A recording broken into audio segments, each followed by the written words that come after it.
चलिए एक ऐसे सफर पर चलते हैं जो हमारी सोच से भी परे है। एक ऐसे वक्त में जब कुछ भी, बिल्कुल कुछ भी वैसा नहीं था जैसा हम आज जानते हैं। जरा सोचकर देखिए, 13.8 अरब साल पहले का वक्त। आज हम आसमान में देखते हैं तो तारे हैं, आकाशगंगाएं हैं, ग्रह हैं, पर तब कुछ भी नहीं था। रात का आसमान एकदम खाली। सोचिए, हमारे पूरे यूनिवर्स का वजूद, हर एक चीज जिसे हम आज देख सकते हैं या नहीं देख सकते, सब कुछ एक ही पॉइंट में सिमटा हुआ था, एक बेहद गर्म, हद से ज्यादा घनी हालत में। तो सवाल ये है कि उस एक पॉइंट से इतना बड़ा फैला हुआ ब्रह्मांड बना कैसे? आज हम इसी राज से पर्दा उठाएंगे कि असल में बिग बैंग क्या था। तो चलिए सबसे पहले एक बहुत बड़ी गलतफहमी दूर करते हैं जो ज्यादातर लोगों को बिग बैंग के बारे में होती है। अक्सर जब हम बिग बैंग का नाम सुनते हैं तो दिमाग में क्या आता है? एक बहुत बड़ा धमाका, है ना? जैसे कोई बम फटा हो। पर सच तो ये है कि ये सबसे बड़ा मिथक है। बिग बैंग अंतरिक्ष में हुआ कोई धमाका था ही नहीं। असल में ये खुद अंतरिक्ष का ही फैलाव था। ये फर्क समझना बहुत जरूरी है। इसको ऐसे समझते हैं, मान लीजिए ब्रह्मांड एक कपड़ा है, तो ये कपड़ा ही हर तरफ से खींच रहा था।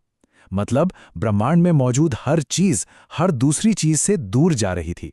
ठीक वैसे ही जैसे एक गुब्बारे पर अगर हम डॉट्स बना दें तो गुब्बारा फुलाने पर वो सारे डॉट्स एक दूसरे से दूर जाने लगते हैं।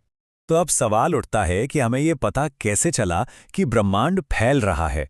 इसका जवाब हमें मिलता है 20वीं सदी की एक बहुत ही बड़ी खोज से। 1920 के दशक में एडविन हबल नाम के एक एस्ट्रोनॉमर ने कुछ ऐसा देखा जिसने सबको हैरान कर दिया। उन्होंने देखा कि लगभग सारी आकाशगंगाएं हमसे दूर भाग रही हैं।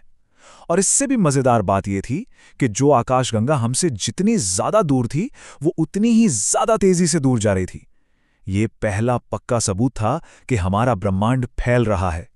अब ये बात सच में दिमाग घुमा देती है। सोचिए, अगर यूनिवर्स आज फैल रहा है, मतलब बड़ा हो रहा है, तो इसका मतलब क्या हुआ?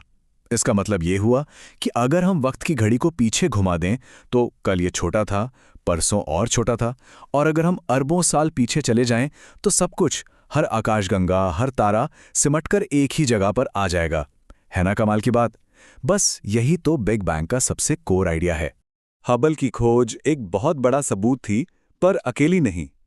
बिग बैंग थ्योरी को और पक्का करने के लिए एक और सबूत की जरूरत थी, जो कई दशकों के बाद अचानक ही मिल गया। हबल की खोज के करीब 40 साल बाद 1965 में एक और ऐसी खोज हुई जिसने बिग बैंग थ्योरी पर एक तरह से मोहर लगा दी। वैज्ञानिकों ने पता लगाया कि हमारे ब्रह्मांड में हर दिशा से, चाहे कहीं भी देखें, एक हल्की सी एनर्जी, एक रेडिएशन आ रही है। इसे नाम दिया गया कॉस्मिक माइक्रोवेव बैकग्राउंड या CMB। ये एक तरह से पूरे ब्रह्मांड में फैली हुई एक गूंज है। तो ये CMB आखिर है क्या चीज? ये बिग बैंग की बची हुई गर्मी है। ये उस शुरुआती जमाने की रोशनी है जब ब्रह्मांड इतना गर्म और घना था कि उसमें से लाइट आर पार नहीं जा सकती थी। ये इस बात का सीधा सबूत है कि हमारा ब्रह्मांड वाकई एक बेहद गर्म और घनी हालत से शुरू हुआ था। तो ठीक है, ब्रह्मांड का विस्तार हुआ और वो ठंडा होने लगा। इसके बाद क्या हुआ? चीजें कैसे बनी? यहीं से शुरू होती है तारों और आकाशगंगाओं के बनने की कहानी। जैसे जैसे ब्रह्मांड फैला वो ठंडा होता गया। शुरुआत के कुछ ही मिनटों में हाइड्रोजन और हीलियम जैसे सबसे हल्के एलिमेंट बने। फिर लाखों सालों तक ग्रेविटी यानी गुरुत्वाकर्षण ने इन गैसों के बड़े बड़े बादलों को अपनी तरफ खींचा, जिससे पहले तारे बने और फिर उन तारों से मिलकर आकाशगंगाएं बनी। और कमाल की बात यह है कि इन्हीं तारों के अंदर वो भारी एलिमेंट बने जिनसे आगे चलकर ग्रह और हम सब बने। तो हमने एक गर्म घने पॉइंट से लेकर तारों और आकाशगंगाओं के बनने तक का सफर देखा। चलिए अब इन सबको जोड़कर देखते हैं और समझते हैं कि ये थियरी हमें क्या बताती है और वो कौन से बड़े सवाल हैं जो आज भी बाकी हैं। देखिए, बिग बैंग मॉडल 3 बड़ी चीजों को बहुत अच्छे से समझाता है। एक तो ब्रह्मांड का फैलना, जो हम आकाशगंगाओं को दूर जाते हुए देख सकते हैं। दूसरा, कॉस्मिक माइक्रोवेव बैकग्राउंड रेडिएशन, जो उस शुरुआती गर्मी का सबूत है। और तीसरा, ब्रह्मांड में हाइड्रोजन और हीलियम जैसे हल्के एलिमेंट्स इतनी ज्यादा मात्रा में क्यों हैं। हाँ, पर इसका मतलब ये नहीं कि हमें सब कुछ पता चल गया है। विज्ञान की कहानी कभी खत्म नहीं होती है ना। बिग बैंग मॉडल बहुत कुछ समझाता है, लेकिन कुछ बहुत बड़े सवाल अब भी हमारे सामने खड़े हैं। जैसे कि ये डार्क मैटर आखिर है क्या भला? कोई ऐसी चीज जो दिखती नहीं पर जिसकी ग्रेविटी नहीं पूरी आकाश गंगाओं को थाम रखा है। और डार्क एनर्जी, ये तो और भी अजीब है। एक ऐसी ताकत जो हमारे यूनिवर्स के फैलाव को और तेज करती जा रही है। ये आज के दौर के सबसे बड़े अनसुलझे रहस्य हैं। तो इस पूरी कहानी का सबसे जरूरी सबक क्या है? वो ये है कि बिग बैंग कोई धमाका नहीं था। ये स्पेस टाइम का ही एक बहुत बहुत तेज विस्तार था, जिससे हमारा पूरा ब्रह्मांड पैदा हुआ। ये सोचना भी कितना अजीब और शानदार है ना?